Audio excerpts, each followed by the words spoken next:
you so much. Hello, everyone. Thanks for the invitation. I'm very happy to be here. And perhaps let's start this talk with a little show of hands. So who has already heard about ChatGPT? Okay. Actually, from talking to many of you, I know that you have heard about ChatGPT. I think many of you have already used it. So can I see a show of hands who has already used ChatGPT? Okay, everyone basically. All right, very good. And that doesn't surprise me because ChatGPT and other language models have recently attracted a lot of attention because they have become quite good at processing natural language, processing code in various general purpose programming languages, and processing other data formats as well. And at the heart of those recent advances are really two key ideas. The first one is the so-called transformer, which is a neural network architecture that makes it easier to build very large neural network models with hundreds of billions of trainable parameters. But if you have those models, you still need to figure out how to train them. And this is where the second idea comes into play, transfer learning, which essentially means that we train those models on generic tasks for which we easily find large amounts of training data. And then we partially transfer the knowledge we gain by doing so to other tasks where training data is much more sparse. For instance, models like GPT are often trained on tasks such as predicting the next word in a sentence. And as you can imagine, for this task, we easily find large amounts of training data by downloading random sentences from the web, basically. But it turns out that if the model is sufficiently large and we give it sufficient amount of training data, then the resulting model is often able to solve other tasks as well for which it has not specifically been trained on. For instance, let's have a look at this video which I recorded just a couple of days ago. And here I'm using GPT-4, the newest model by OpenAI, in order to solve a task that it has not been specifically trained on. It's rather on the unusual side of it. Write a poem connecting database research and MIT. Let's see what it does. In storied halls of MIT, there lies a quest, noble art of data, its finest zest. From ancient lore of punch card stacks to gleaming cores, the data never stacks, and so on.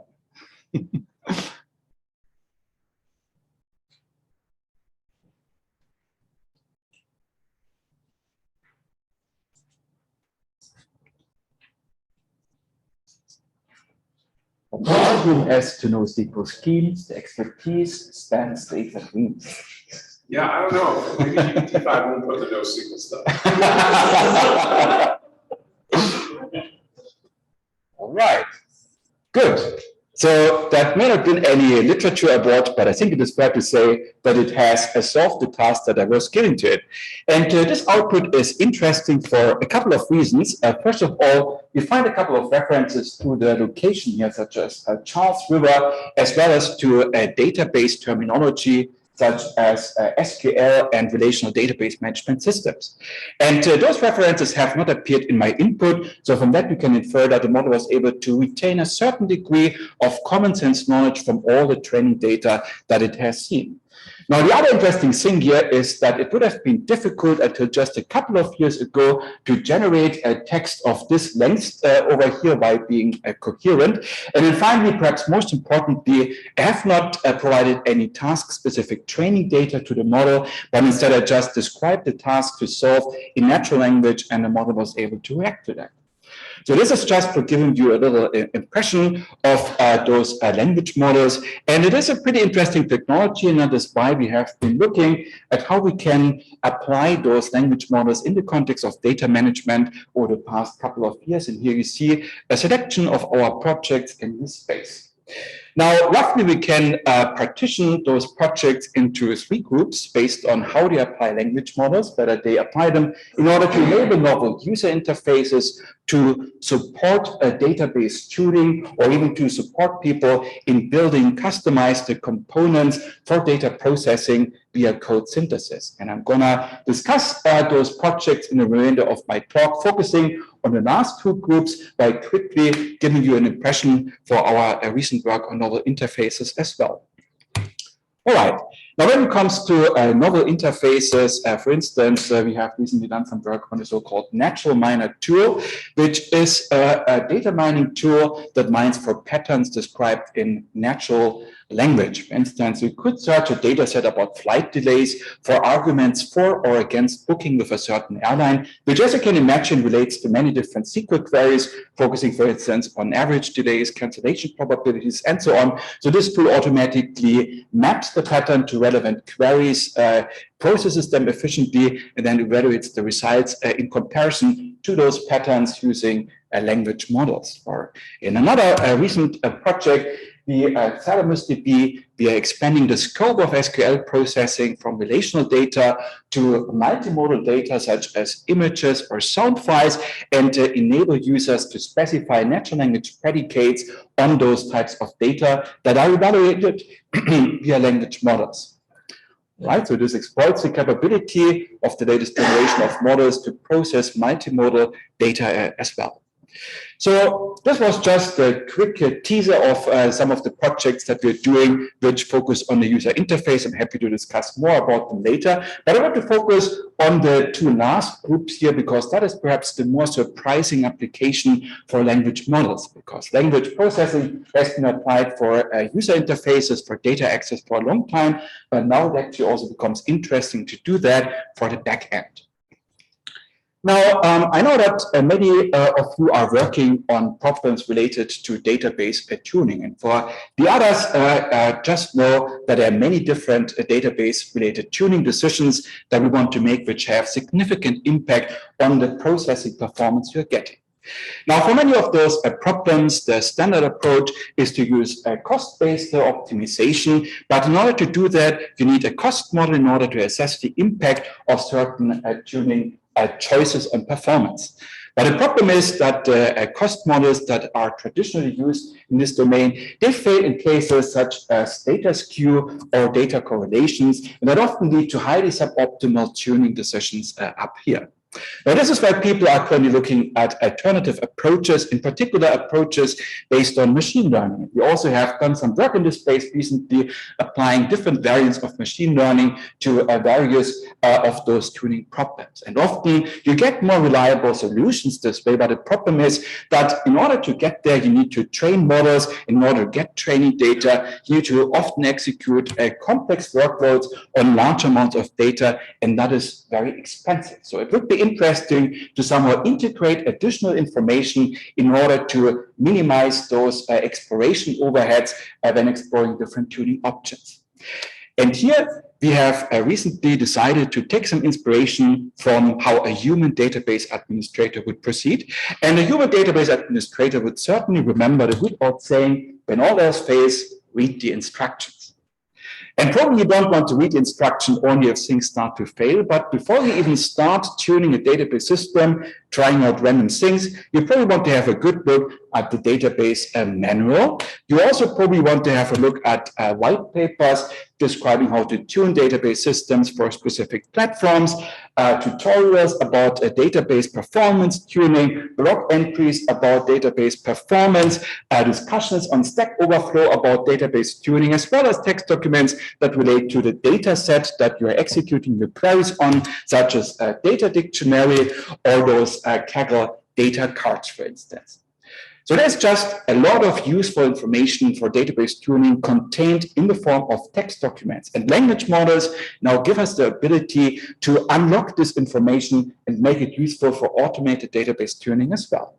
And there are at least two reasons why we probably want to do that. The first reason is that analyzing text in order to gain useful information for database tuning probably pays off. Text analysis is, of course, expensive, but the amount of text data that you want to analyze is not proportional from the amount of data that you want to analyze. Especially for large data sets, this is a comparatively cheap method to gain useful information.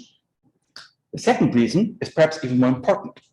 Because if those tuning tools make tuning decisions based on things that they read in text documents, they can easily point users towards those text documents in order to explain what they are doing and why they are doing it. And that makes it much easier for users to trust those automated tuning tools. Now, in the following, I'm going to discuss one representative project from us in this space, which is the DBBERT system. And this system specifically targets the problem of database configuration parameter tuning. Because if you take a system like Postgres, then you typically have hundreds of tuning parameters, and the settings for those parameters have significant impact on performance. Here on the left-hand side of the slide, you see a little extract from the tuning parameters that are used by Postgres, for instance. And that creates the following problem. If you have a specific workload that you want to execute on a specific platform, and you want to optimize for a specific metric such as minimizing latency or maximizing throughput, how do you find the parameter settings that are optimal with regards to this metric and this workload? Now, this is the problem that DBBERT tries to solve for you automatically. As input, it therefore gets the workload that you want to optimize for, as well as the performance metric according to which you want to optimize. And that here is not yet unusual as input. It is similar to other recently proposed tools for automated database tuning. But what sets DBBERT apart is that users can additionally specify a collection of natural language keywords that describe the tuning scenario and perhaps your tuning goals. And then DBBERT uses those keywords in order to retrieve relevant text documents by using the Google API in the background. And from those text documents, it tries to automatically extract useful hints for database tuning. Of course, we cannot trust anything that we find on the web. So we need to complement that with a method to actually try out those tuning hints that we find on the web, execute the user-specified workload using them, and then measuring the performance that we are getting in order to validate which of those hints actually make sense, which of them not so much. After a user-specified timeout, the system returns the best parameter settings that it has found so far. Now, internally, the system executes two phases: a pre-processing phase, in which it analyzes the text documents that it has retrieved via Google search, and then a learning phase in which it learns to optimally interpret those hints in terms of figuring out which of them make sense, how to combine them, how to adapt them, and so on. I'm going to discuss both of those phases in the following, starting with the pre-processing phase. Now, the goal in pre-processing is to detect the text passages in those documents that give specific recommendations for how to set specific parameters, to extract those recommendations, and finally to determine an order in which those different hints will be validated in the following phase. Now, this is the text processing pipeline that the system executes. Several of those steps are based on language models. So the input is a collection of text chunks that have been retrieved from the web.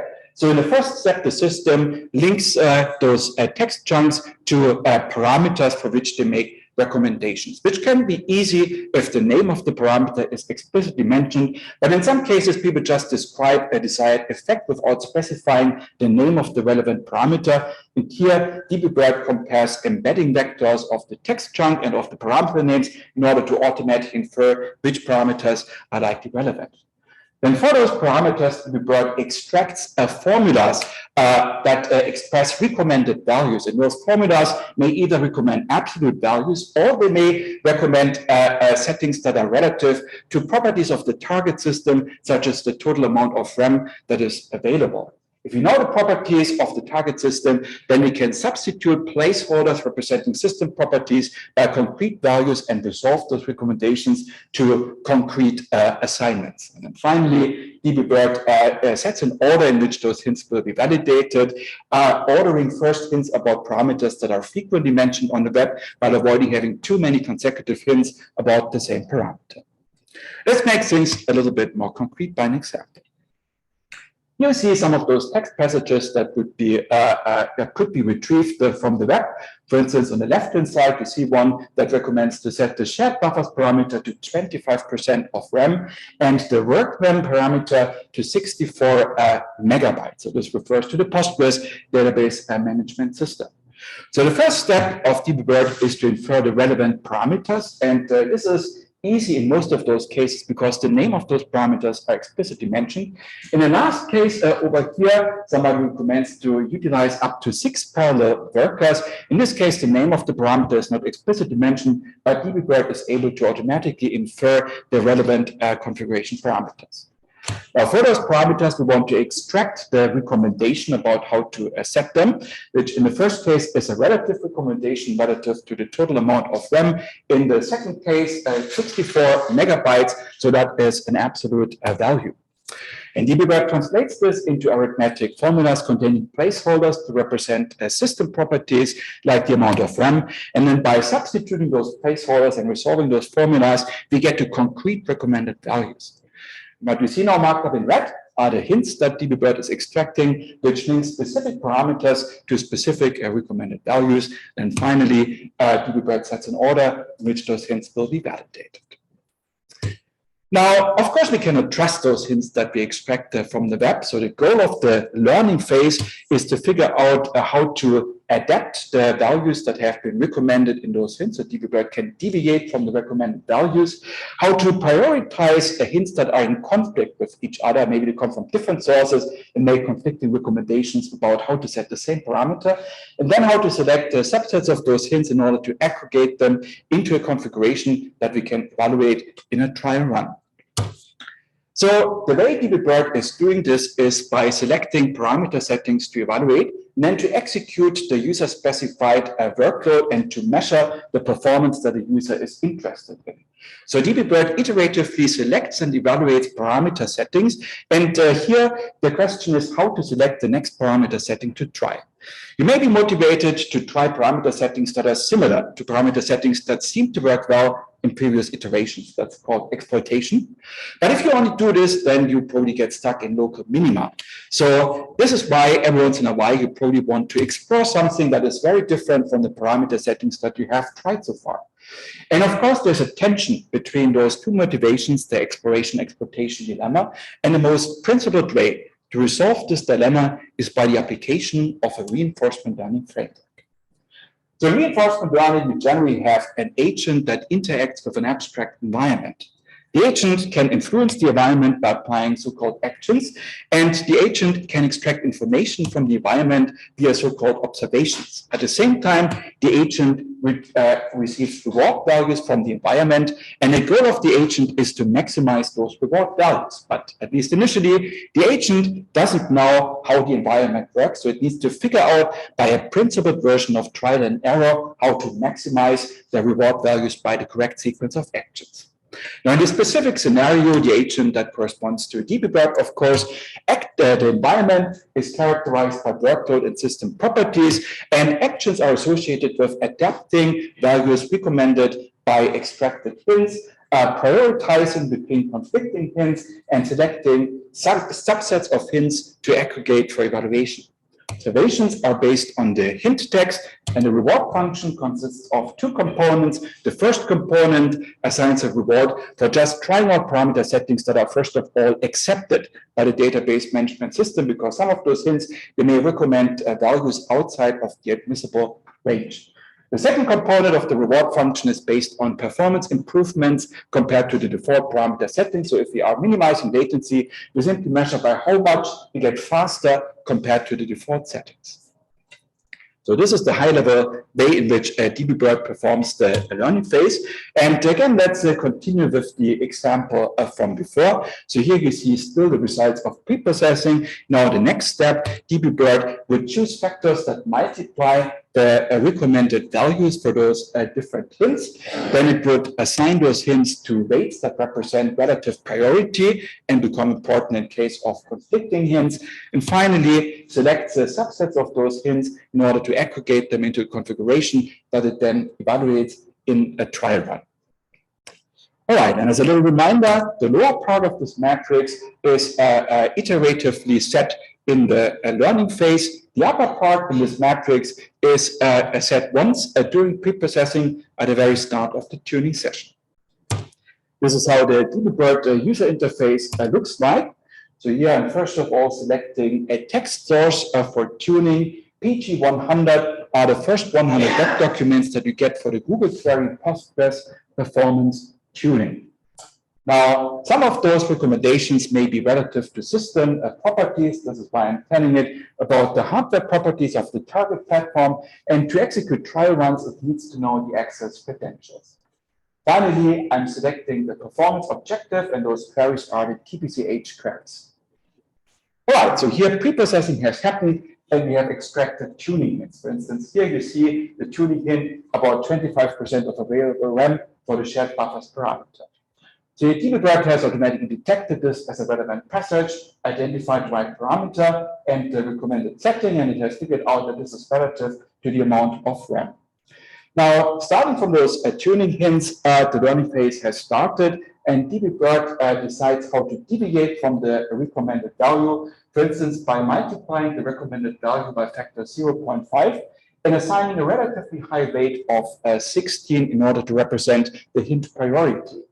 Now, here the system already gets a small assignment reward, meaning that the new parameter settings were accepted by the database management system. The performance-related reward is only occasionally evaluated because doing so is expensive. So here, for the first time, it's non-zero and it is positive, meaning that the system has achieved an improvement over the default configuration. And if you want more information about the trial runs the system has executed, you find them in the table above. You see that starting from around 24 seconds of execution time, the system has quickly improved execution time to something below 18 seconds. And the reason why that is so fast is because it was able to extract useful hints from text documents. All right, so this is what it looks like using this system for tuning. And in the experiments, I'm comparing the system against a baseline such as DDPG++, which is a classical reinforcement learning-based database tuning method that uses trial runs, but no natural language analysis. On the other side, there is a baseline that I've proposed in prior work, which only uses the result of text analysis, but no trial runs in order to validate which hints make sense. And then finally, there's debug, which uses both sources of information. And as you see here, the goal is to tune MySQL for TPCH. On the x-axis, you have tuning time. On the y-axis, you have execution time for the best parameter settings that it has found until a certain point in time. And as you see here, debug is able to find a better configuration significantly faster than the baselines. Now, this is about minimizing runtime. If it is about maximizing throughput, the tendencies are similar. Here, the y-axis is the throughput, so higher is better. And again, you see that debug finds better solutions faster than the baselines. Now, this is just a small extract from the experiments in the paper. You see experiments with more baselines, systems, and different scenarios. All right. So this shows that we can use language models in order to support automated database performance tuning. So in a sense, you can customize your database system by adapting it to a specific workload and performance objective. But of course, this type of customization only gets you so far as long as you're using an existing database management system. So if you want to go further, then at some point, in order to have the highest possible degree of customization, we actually have to write our own code for data processing in general purpose programming languages such as C++ or Python. And this is what we are doing in several recent projects. To give you a little bit of context, if you're looking, for instance, at GitHub, then you actually find a lot of manually created implementations for instance, for TPCH queries that exploit different data processing frameworks as a backend, like Pandas, VEX, or the Polars framework, or that exploit different types of hardware, such as FPGAs, specific GPUs, or CPUs with specific features. So you find lots and lots of implementations of the same standard queries, but optimized for different platforms.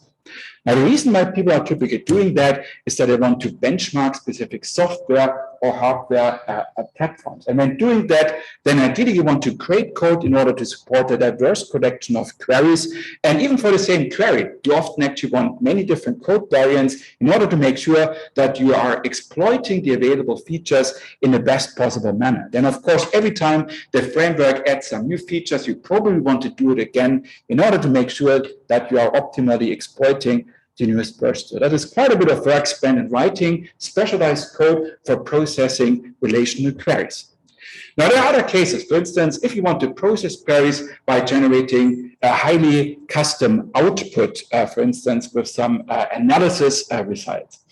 Or if you have an existing code base in which you want to implement some relational functionality, but by using the data structures that are already currently being used in the code base. Or if you want to process custom data formats in situ. In all of those cases, you cannot really use standard database management systems, and ultimately want to write your own customized code in general purpose programming languages such as C++ or Python.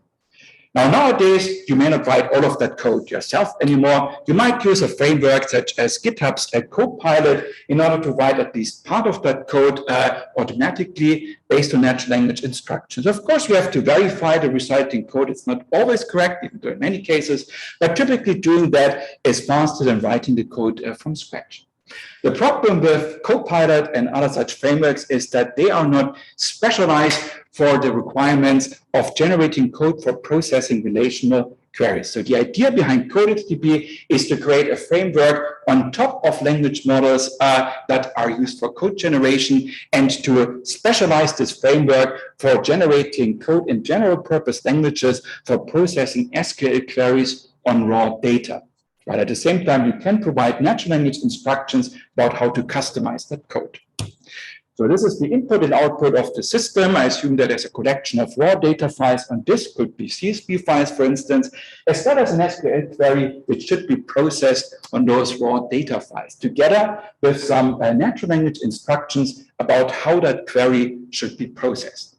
Could be instructions about using specific libraries, could be instructions about generating certain output during processing. The output of the system is code currently in Python, which processes the query by complying with those natural language instructions. This is a little demo showing the interface to the system. Before this demo starts, I have already selected a collection of CSV files on hard disk, and I've written the SQL query that you see here, which refers to those files. Now, what I'm doing now is to enter instructions for customization. I'm telling the system to use the CSV library. First, the system generates a so-called prompt, a short text document describing the code generation task to the model. Then, after a few seconds of thinking time, the model generates code which processes the query and uses the CSV library. Or let's say I want to use the pandas library, for instance, for the same query. Again, the system generates this prompt, which contains lots of relevant instructions for the model. Then after a few seconds, the model generates code that processes the same query while using the pandas library. And as you see here, this code is quite different in terms of length and structure, even though it processes the same query. Now, the name CodexDB relates to the GPT codex model, which is a model that is specialized for translating natural language instructions into code. So the input is a so-called prompt describing the code generation task to the model. The output is code that implements those instructions. And I should also say that while the original model was a GPT codex, in the meantime, the system also supports ChatGPT and GPT-4.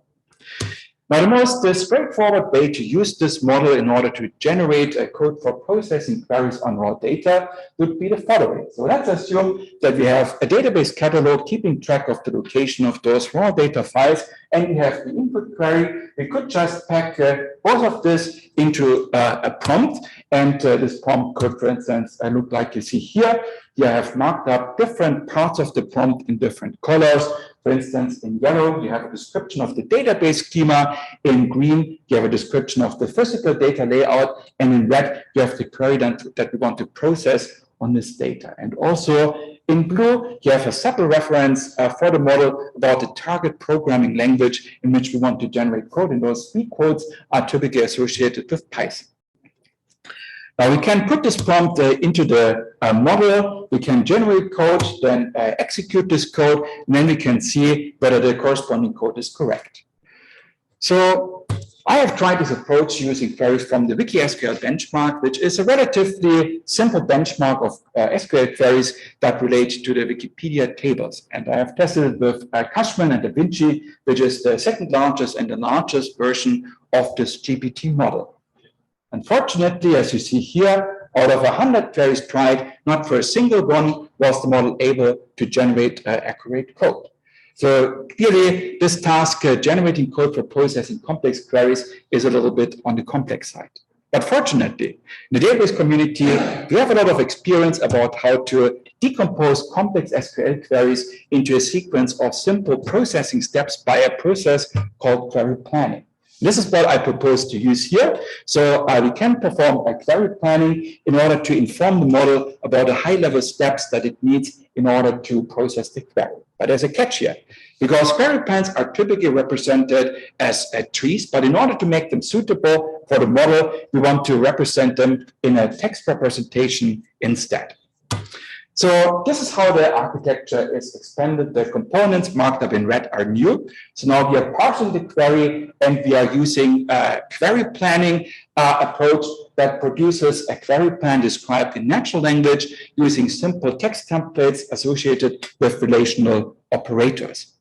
And then we can include those query plans as part of the prompt in order to make the generation task a little bit easier for the model. So this is how the change prompt looks like. What has changed compared to previously is the part marked up in red. Whereas previously we had an SQL query there, now we have a high-level description of the processing steps, such as filtering data or sorting data, that we need to perform in order to process this input query. All right. And with this approach, the success ratio improves. It has the first success at all, and we have up to 22% of a query solved. Now that's much better than before, of course, but still that is not quite where we want to be. So the question is, how can we make things even better? And one way in which you can often facilitate a task for those models is by including a couple of samples of correctly solved tasks into the prompt. And that is an approach called few-shot learning. So in this specific scenario, examples of successfully solved problems would be code processing specific SQL queries on raw data. And then the question is, where should those samples come from? Ideally, I want to avoid users having to write code themselves, because that would partially defeat the purpose of the system. So instead of that, I'm rather trying to generate those samples automatically in a pre-processing phase. So this is how the system is expanded. Now you see in red a training component, which at a pre-processing step generates a code for sample queries with a certain degree of randomization, generating many different code variants for the same query. Now we can test the generated code by evaluating it on data samples and comparing the output you're getting to the output that you're getting from a reference SQL engine like Postgres, for instance. That enables you to filter out in many, even though not all cases, code that is not correctly implementing the target query. Now, for those code samples that pass all associated tests, the system adds them into a library of code samples, and then at runtime, it randomly selects some of those code samples to integrate them into a prompt in order to show to the model how this task can be solved successfully. And this is what we're getting with that. So now we are at nearly 80% precision. So clearly, this few-shot approach, which integrates only two samples of successfully solved queries into the prompt, improves things by quite a bit. Now there's one part missing, because the reason why we were doing all of this was that we want to enable users, we want to help users to write highly customizable code for data processing. So somehow we need to bring in those natural language instructions for customization into the process. Fortunately, it turns out that this is the easy part, because since the entire prompt is already formulated in natural language, we can simply include those natural language instructions as a part of the prompt. Like here, for instance, the instructions use pandas library. And that has a significant impact on the code that is generated. For instance, here, for the same query, you see a comparison. On the left-hand side, you have code generated without further instructions. On the right-hand side, you see code generated with the instructions use pandas library. You see here, the length and the structure of the code is different, and it uses different libraries. Now, what is the impact of customization on the success ratio that you're getting? So here I'm experimenting with two different benchmarks, the WikiSQL benchmark, which has relatively simple queries, and the Spider benchmark, which has significantly more complex queries involving, for instance, joins, outer joins, grouping, aggregation, as well as subqueries. On the x-axis, we have different instructions for customization. The first three refer to specific libraries for data processing. The last three refer to specific output to generate during data processing. On the y-axis, again, we have the success ratio out of 100 queries. Now, clearly, generating code for processing spider queries is more difficult, which shows up here that is expected. Also, the customization instructions have some impact on how well we can generate a corresponding code. In some cases, they even improve the success ratio, for instance, for the command use pandas library. In other cases, they severely reduce the success ratio. But overall, for a majority of cases, the system is able to automatically generate a correct code in order to process those queries. What is perhaps? Oh yes. Can I ask a question about these results? Right. When it fails, is it failing on like simple syntactic grounds, or is it creating a logically not quite correct result? That is a great question. So the most common mistake that I have seen is cases where the model slightly gets wrong the name of columns in the data, and specifically for intermediate results that it generates itself. So especially for the longer queries, the model will generate an intermediate result with named columns, for instance, and then later in the code, it tries to refer back to that intermediate result, but it uses a slightly incorrect column name, for instance. Often those are actually mistakes that could be fixed relatively quickly, but I mean, here I'm not assuming any manual interaction, so this is only what the system can do purely automatically. Yeah, that's a great question. Yeah. I mean, one way to overcome that in future version possibly would be, since we already have a decomposition of the query into processing steps, to process, to generate code for subsets of those processing steps at once, then executing it in order to like read out essentially the names of the relevant columns and feed that back as part of the prompt and generating code for the next couple of processing steps. But currently that's not even used. Yeah. Right. Are there any other questions at this point? All right. So then let's maybe look at a different metric, because the reason why we're doing all of this is customization. And the question is, does the generated code actually implement those natural language instructions we were given to it? And here there is actually great news, because in almost 100% of cases, the model uses the right libraries and uses and generates the right types of output, whereas without further instructions by chance, in only a very, very small percentage of programs to use the right libraries or have any print instructions whatsoever. Again, that is just a small extract from the experiments. You'll find more experiments, more prompt variants, and more benchmarking in the corresponding paper. Now, all right, so that works up to a certain degree. Language models can somewhat help to generate code for processing specific queries. But of course, that raises the question, can we not take things further as opposed to generating code for processing one specific query, rather generating code that can be applied to a variety of queries, in the extreme case, even generating significant parts of systems for data processing. And that leads to the next project, which is currently work in progress, that is called GenesisDB. And the basic idea behind this project is to generate not code for processing specific queries, but rather to generate code implementing relational operators and then to compose them at runtime in order to process various queries.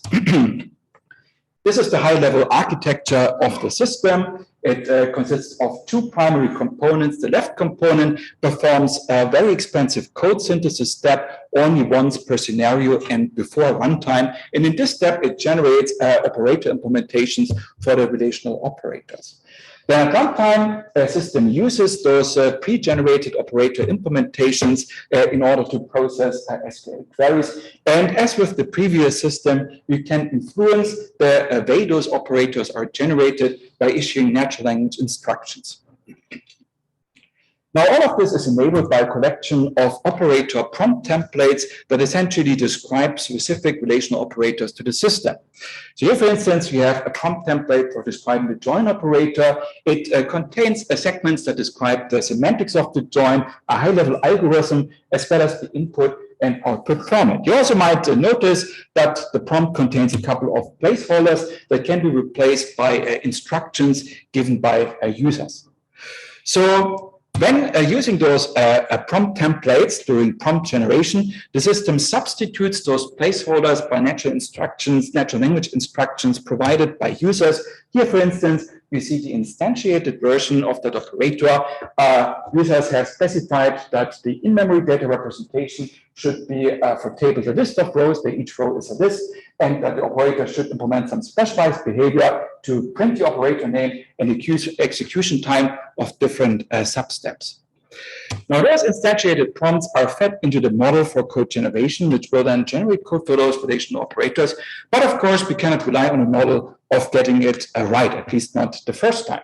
This is why we need to validate the generated operators by executing queries with the synthesized operators and then comparing the query output that you're getting to the output that you get from a reference system such as Postgres. But even if you see inconsistency in the result, we don't know immediately which of the operators is faulty. Because of that, the system uses an automated debugger that tries to trace back faults to the most likely cause, to the most likely operator whose code is incorrect, and then it automatically regenerates that operator by varying the prompt structure.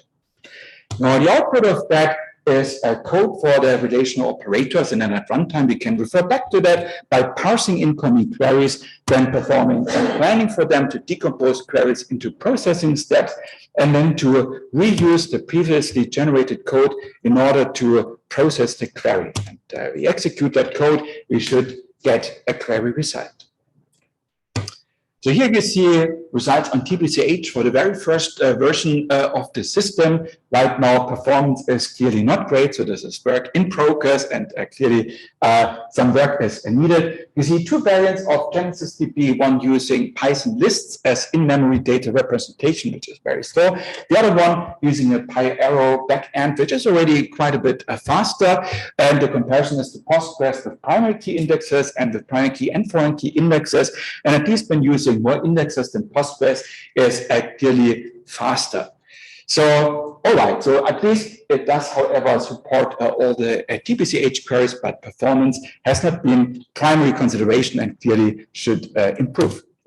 Now, here you see a couple of results measuring the success ratio of the system in terms of for how many of the operators the system was able to synthesize code. You see a different natural language instructions for customization, ranging from generating custom progress updates by processing those operators to taking customized checkpoints or visualizing the input data to certain operators.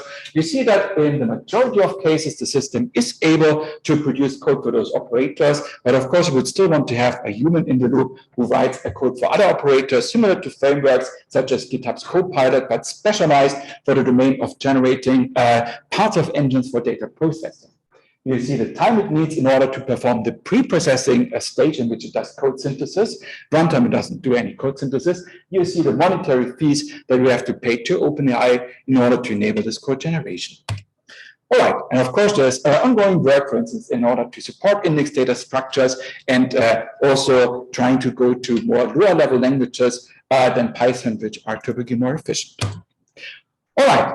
So in conclusion, here I have discussed several projects that apply language models in the context of data management. We have seen that we can use language models in order to customize existing database systems for specific workloads and platforms. We can also use them to help users write highly customizable code for processing SQL queries on raw data. And finally, that's work in progress. You may also be able to use them in order to help designing or generating components of data processing systems that can be applied to a variety of queries. I have more details on all of those projects on my website. You also find a tutorial on language models for data management there. Before I conclude, I want to thank my collaborators, particularly my PhD students. And with that, I thank you for the invitation, and I look forward to your questions.